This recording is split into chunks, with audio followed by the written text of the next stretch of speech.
The Home Depot tiene el regalo ideal para el papá que hace de todo por su familia, como tener el césped cuidado y el patio limpio para disfrutar más del verano juntos.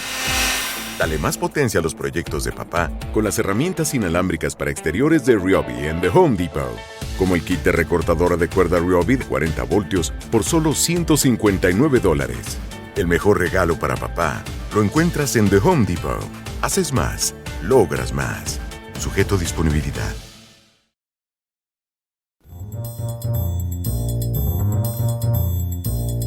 Muy buenas, bienvenido a World Media Podcast.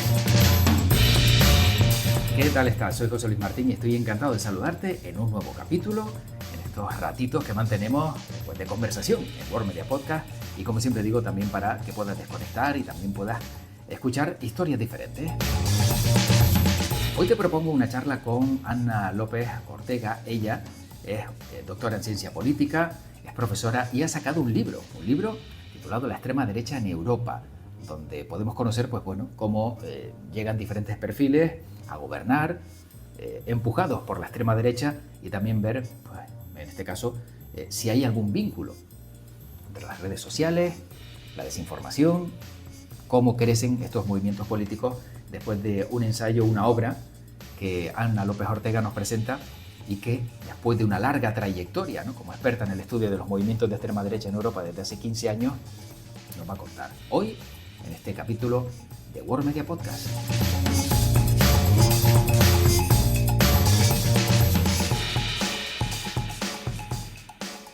Ana López Ortega, ella es directora en Ciencias Políticas y autora del libro La extrema derecha en Europa. ¿Qué tal? ¿Cómo estamos?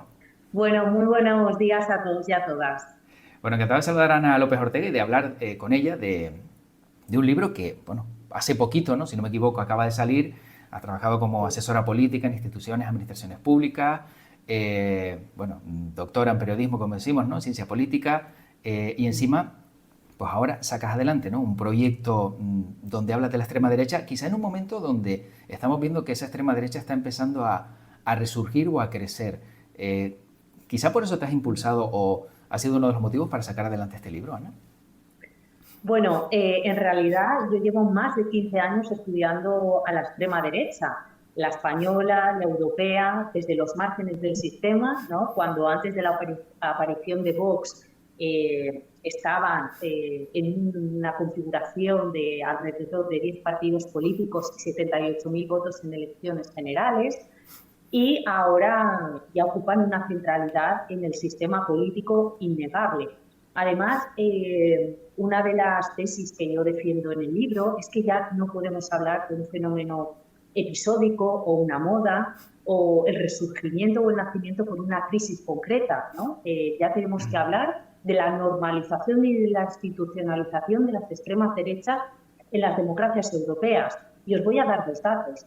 Desde los años 80 se han formado más de 70 gobiernos de coalición con participación de las extremas derechas en Europa. El paradigmático, el referente, es ese gobierno de coalición de los años 90 de Berlusconi con la extrema derecha más fascista en Italia. Y actualmente, dos gobiernos de la Unión Europea los lideran partidos de extrema derecha. Uno de ellos, un país fundador como es la Italia de Meloni. Y otro dato, en las últimas elecciones europeas, en junio del año pasado, el 28% de los europeos votaron a formaciones de extrema derecha. Claro, todo esto, entonces, como bien explica Ana López, ¿a qué se debe este cambio? ¿A qué se debe esta tendencia? Cuando antes hablábamos que a lo mejor, o bien indicabas, no era una moda, sino que ya es algo que ya con el paso del tiempo se ha notado que ha habido un incremento de apoyo a la extrema derecha.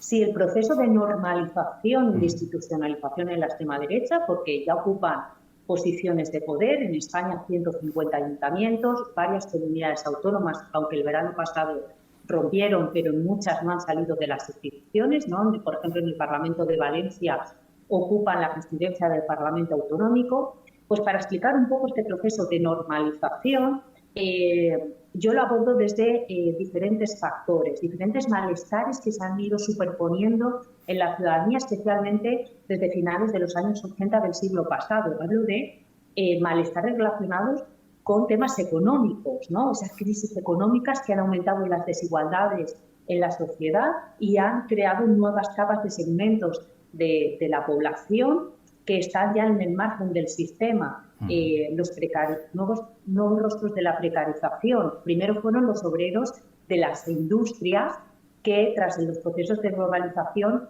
fueron expulsados de sus trabajos, pero también de los agricultores, hoy de los jóvenes que son expulsados de las ciudades porque no pueden vivir ni alquilar incluso una vivienda. Pero también hablo de razones o motivos culturales y políticos.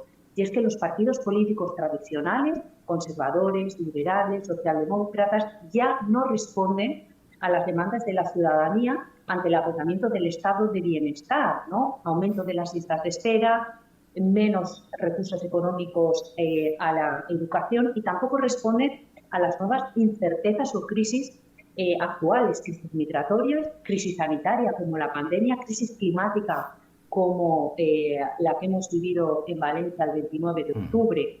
Y luego hay otro factor que es innegable, que es disruptivo, y son las redes sociales. Este ecosistema único, sin intermediación, sin reglas, donde la extrema derecha lo ha sabido instrumentalizar y utilizar mejor que sus partidos políticos para crear bulos y beneficiarse electoralmente. Claro, ahora hablaremos también de las redes sociales porque sin duda está claro que muchos se apoyan en ellas, ¿no? Y sobre todo están captando a muchos jóvenes que también son los mayores usuarios de estas redes, sobre todo quizás algunas nuevas. Exacto. Pero entonces, tal y como indicas, claro, se confirma entonces lo que algunas voces aseguran, ¿no? Que este crecimiento de la extrema derecha tiene quizá a lo mejor pues que las fuerzas progresistas no han sabido hacer su trabajo, ¿no? O por lo menos esa es la interpretación que puede hacer el votante. Por supuesto, no se puede explicar el auge y sobre todo ese voto ya consolidado hacia la extrema derecha sin la actuación de los partidos políticos tradicionales. Por un lado, las izquierdas, la socialdemocracia, no ha sabido responder a estos grandes desafíos que desde los años 80 se plantean en las democracias, ¿no? Pues relacionados con el aumento de las desigualdades, pero también por los grandes cambios que iban surgiendo con estas sociedades donde aparecía el fenómeno migratorio o ahora el tema de la inteligencia artificial, y también porque las han subestimado. Pensaban que era un actor episódico, que iban a volver el votante de la extrema derecha, iba a volver al votante tradicional. No lo han considerado como un adversario igualitario. Y por otro lado, y es algo que explica la normalización de las extremas derechas, es que la mayoría de los partidos conservadores han pactado con las extremas derechas y han acabado en algunos países incluso desapareciendo, como es en la Italia de Meloni o como en la Francia de ahora de Le Pen, donde las derechas conservadoras prácticamente ya han quedado reducidas a un 5 o un 10%, ¿no? Entonces, la normalización y el voto a las extremas derechas se explica por esa desconexión de los partidos tradicionales con los votantes. ¿Consideras que eso puede pasar también en España? El hecho de que la extrema derecha pueda acabar fagocitando, por ejemplo, un proyecto conservador como es el del Partido Popular, ¿no? Tan instalado en nuestro país. Bueno, es aventurado hacer diagnósticos, pero no hay que olvidar que las extremas derechas llevan en las democracias europeas, ya digo, desde finales del siglo pasado, ¿no? Y Marie Le Pen en 1982 participa en las elecciones y no es hasta el 2000 cuando empieza a obtener una representación importante, por ejemplo, en el Parlamento Europeo o en las últimas elecciones que se han celebrado en Francia. En Italia, que ahora gobierna, nace la primera extrema derecha el 26 de diciembre de 1946. Es decir, que el proceso de ocupación de las extremas derechas no es algo que ocurre de manera espontánea, sino que hay un proceso de normalización, ¿no? Que empieza un poco pues, con ese 10-12%, después cuando forman coaliciones de gobierno y luego cuando los partidos tradicionales, especialmente los conservadores, sufren crisis importantes, ¿no? Crisis de corrupción, crisis de legitimidad y entonces empieza esa fagocitación de la extrema derecha a la derecha. Aquí en España todavía es muy pronto para decir que el espacio conservador, que todavía es mayoritario ocupado por el Partido Popular, acabará favorizándose. Pero sí que es cierto que ya lo ha erosionado.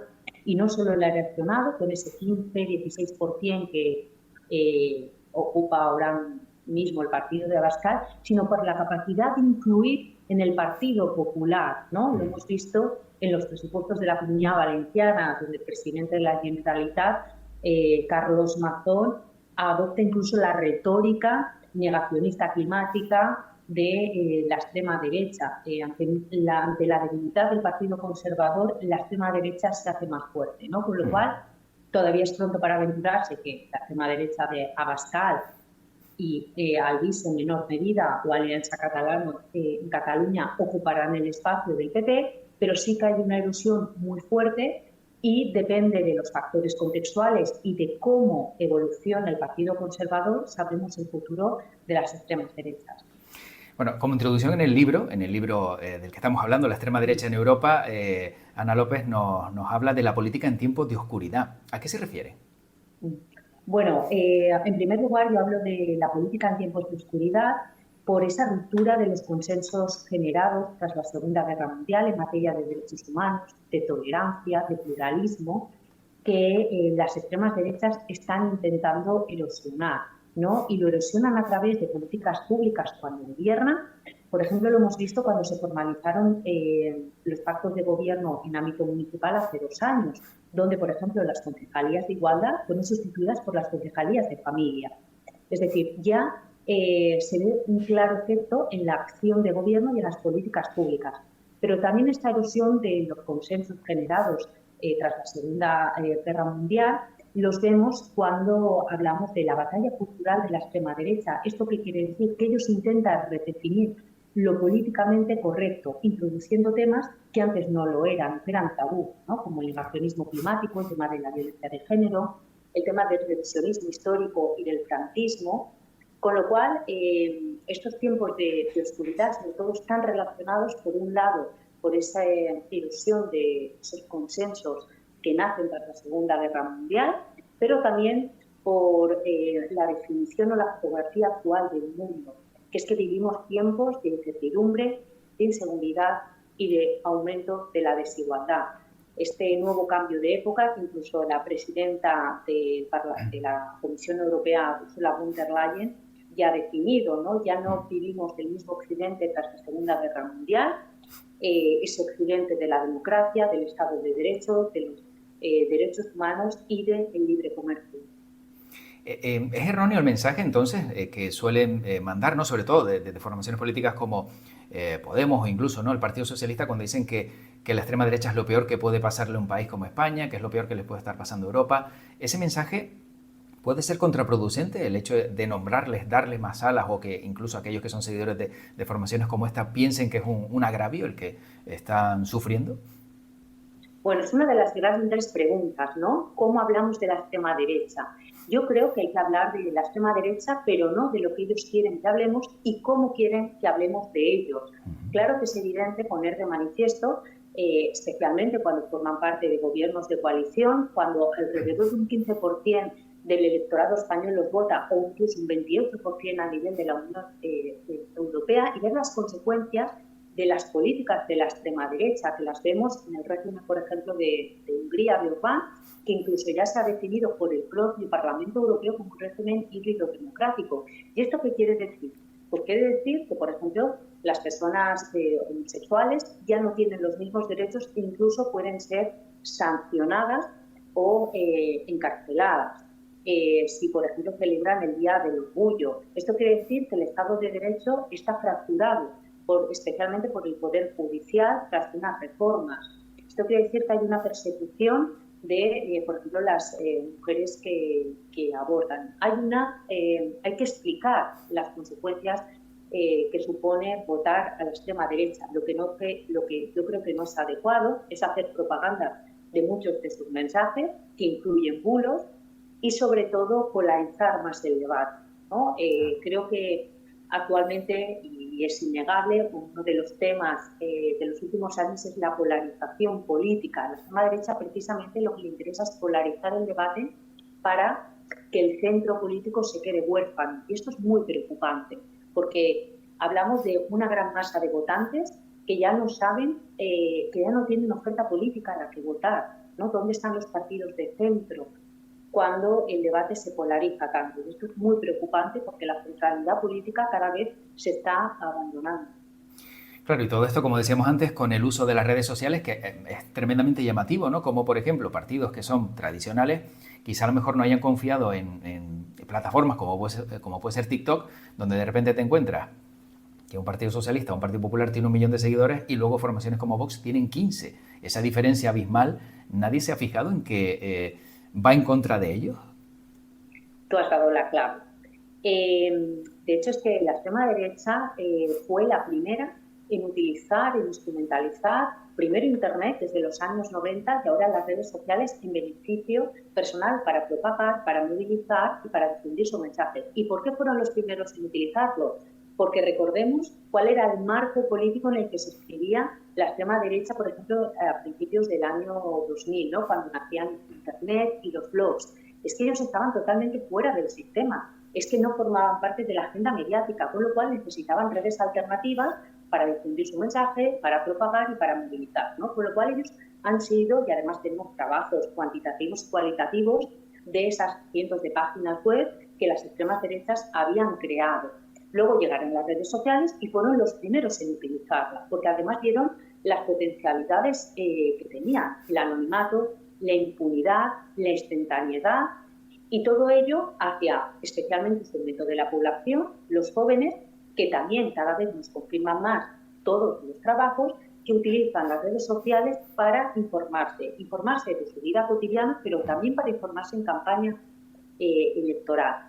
Y todo esto parecía que operaba bajo el radar de los partidos políticos, de los medios de comunicación tradicionales, de la educación, y la extrema derecha ha aprovechado esta ventana de oportunidad única para poder instrumentalizarla. Y parece que les está saliendo muy bien, porque no olvidemos que esta esfera pública alternativa que utiliza la extrema derecha atraviesa todas las esferas públicas que tenemos actualmente para informarnos. Es decir, algo que aparece en redes sociales, y esto lo hemos comprobado, por ejemplo, en el caso de la Rana de Valencia, llega a medios de comunicación tradicionales, los bulos, llega a nuestros móviles a través de compartirlo con un grupo de WhatsApp, o llega a través del boca a boca, ¿no? Con lo cual, también esa banalización que se hacía de que las redes sociales solo llegaban a un determinado público, se ha constatado que es capaz de atravesar todas las esferas públicas. Y por último, no nos olvidemos desde el punto de vista económico. Es mucho más barato lanzar una campaña en redes sociales que montar un meeting en una plaza de toros.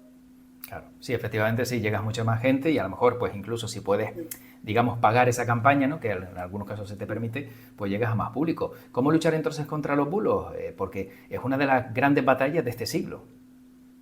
Bueno, evidentemente tenemos que reforzar y aplicar el marco normativo existente en la Ley de Servicios Digitales que se aprobó hace un año en la Unión Europea y que no está desplegando sus efectos. Esto es muy importante porque esa ley supuso un punto de inflexión para, por primera vez, sancionar a las plataformas que difundían los bulos, que incluso desestabilizaban campañas políticas. No se está aplicando y es algo que se tiene que poner en marcha para poder parar las campañas de odio, ¿no? Pero por otro lado, también los medios de comunicación tradicionales, y cada vez esto lo están haciendo más, hacen esa función de fact-checking, ¿no? De verificador. Ya se ha convertido en casi una nueva disciplina del periodismo, intentar desmontar todos los bulos de las extremas derechas, ¿no? Porque otro de los motivos que explica el éxito del discurso de la extrema derecha en redes sociales es la crisis de legitimidad que atraviesan los medios de comunicación tradicionales. Claro. Especialmente los más jóvenes. También las encuestas nos dicen que los jóvenes confían más en un youtuber, en un TikTok o en una publicación de Elon Musk que en un periodista o en un medio de comunicación tradicional. Con lo cual, los medios de comunicación también tienen que recuperar esa confianza en la ciudadanía para que se conviertan de nuevo en esa fuente de información de todos los procesos de su día a día, ¿no? No solo en campaña electoral, sino en su día a día. Qué difícil esa tarea, ¿no? También de recuperar la confianza, porque cuando se pierde parece que lo peor es ese desencanto, pues eliminarlo por completo, ¿no? Ahí también es una dura tarea, como bien dices, de limpiar o lavar un poquito esa imagen del periodismo y que vuelvan a confiar, ¿no?, en todos los profesionales que realmente intentan dar la información veraz. Claro, y ya hay proyectos, ¿no? Por ejemplo, cuando todos los medios de comunicación primero empezaron en Estados Unidos, incorporaron ese departamento de comunicación digital, ¿no? Donde todas las noticias tradicionales se transforman en un TikTok, en un Instagram, para llegar al público, por ejemplo, más joven. También para que las noticias no solo sean firmadas por agencias de publicidad, sino que el periodista vuelva a estar en el centro de la noticia. Son pequeños cambios de hábito para recuperar la legitimidad de los medios de comunicación. Como decimos, pues Ana López, como experta, ¿no?, en este caso en extrema derecha, en delitos de odio y racismo, y después de 15 años, ¿no?, estudiando la extrema derecha, ¿qué es lo más descabellado que le ha escuchado a la extrema derecha? Y por otro lado también, ¿qué es lo más real que han dicho? Bueno, lo más descabellado yo creo que es cuando se pasa de las palabras a la acción, ¿no? Cuando hemos visto, por ejemplo, cada 22 de julio desde 2007 se celebra el Día de las Víctimas de Odio, porque un joven en Noruega de 22 años, rubio, con ojos azules, Anders Breivik, asesinó a 67 jóvenes del Partido Socialdemócrata en la isla de Utoya, porque quería castigar a aquellos que estaban, según él, convirtiendo la Europa en multicultural y estaban acabando con la civilización europea, ¿no? Yo creo que la violencia, el traspaso de las palabras a la acción es el episodio que más nos golpea cuando hablamos de las extremas derechas, ¿no? Y de hecho los informes de inteligencia, los informes de seguridad también confirman que el terrorismo de extrema derecha es una amenaza al mismo nivel que, por ejemplo, que el terrorismo yihadista, ¿no? Con lo cual, yo creo que la violencia es esa línea que no podemos pasar. En el ámbito real, sobre todo es que la extrema derecha es especialista en generar problemas donde no existen, ¿no? Esa crisis migratoria cuando hablamos, por ejemplo, de 400 menores, etcétera. Yo no hablaría de verdad en el discurso de la extrema derecha porque se basan en la mentira, pero sí que hablaría de la capacidad que tienen para llegar a la ciudadanía con un lenguaje mucho más sencillo y maniqueísta, ¿no? Que es algo que los partidos políticos tradicionales también han abandonado, al igual que la acción a pie de calle.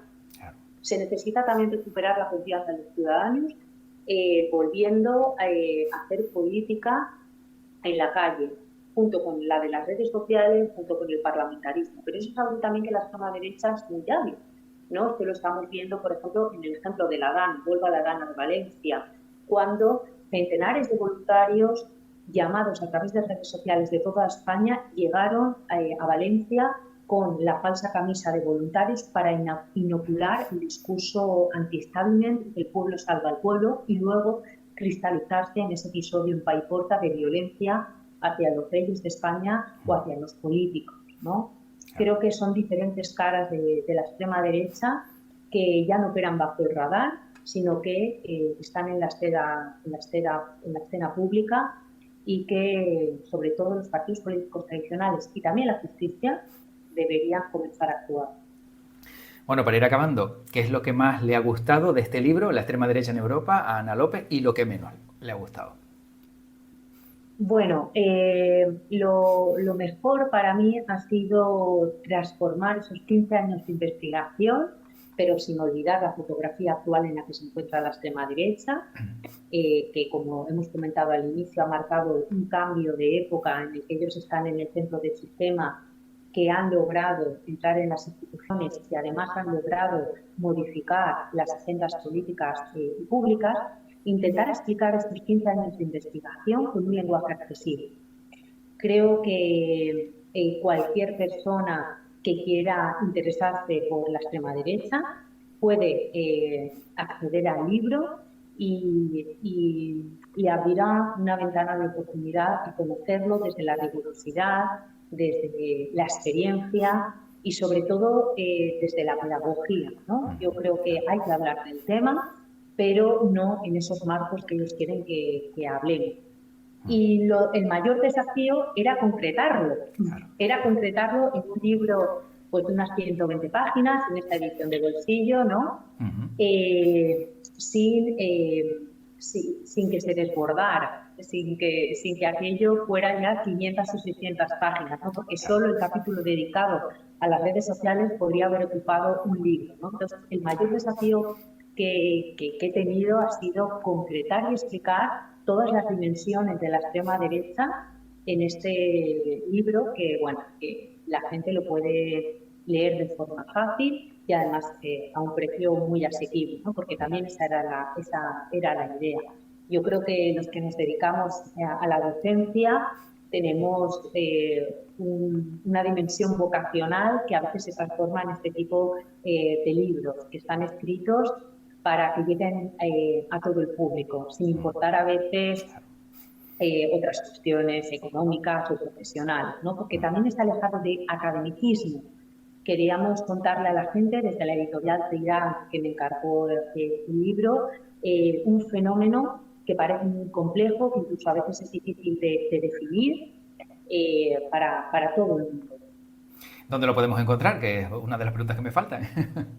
Muy bien, pues lo podemos encontrar en la editorial Tirán Loblanc, a través de la web, o aquellos que vivan, por ejemplo, en Valencia, en las editoriales Tirán, que están físicamente, o los pueden pedir en las librerías. Pero bueno, el servicio de correo electrónico funciona muy bien, el servicio web, y les pueden llegar a sus casas, como creo que ha sido tu caso, de manera rápida. Sí. Y además es un hito para conservar, para consultar y sobre todo un poco para entender esta nueva era que genera incertidumbre, que nos genera inseguridad, ¿no? Pues es un poco esa brújula para comprender. Pues Ana López Ortega, doctora en Ciencias Políticas, licenciada en Periodismo, Ciencias Políticas en la Universidad de Valencia y autora del libro La extrema derecha en Europa. Un placer haber podido compartir estas reflexiones y conocer también esta obra y sin duda pues muy interesante y sobre todo, como bien dice, pues conocer también esa parte a través de investigaciones académicas y bien resumida en este libro, así que ha sido un auténtico placer charlar este ratito. El placer ha sido mío, muchísimas gracias por la oportunidad para presentar el libro, para hablar, como he dicho, del actor político quizás más influyente en este siglo y sobre todo responder a preguntas tan interesantes como las que me has hecho. Muchísimas gracias por haberme dado la oportunidad de luz. Pues esto es lo que nos ha contado Ana López Ortega y sin duda, la verdad, creo y considero que ha sido una buena conversación, una buena charla la que hemos podido mantener con ella y la que nos ha explicado precisamente pues todos estos movimientos, cómo surgen, cómo crecen, cómo se mantienen y qué hay detrás y quién está detrás de todo ello. Recuerda, el libro se llama, ya te lo decía antes, La extrema derecha en Europa. Su autora Ana López Ortega, que ha formado parte de este podcast en el día de hoy y espero que te haya servido, en este caso, para entretenerte y también conocer un poquito más de otras historias diferentes.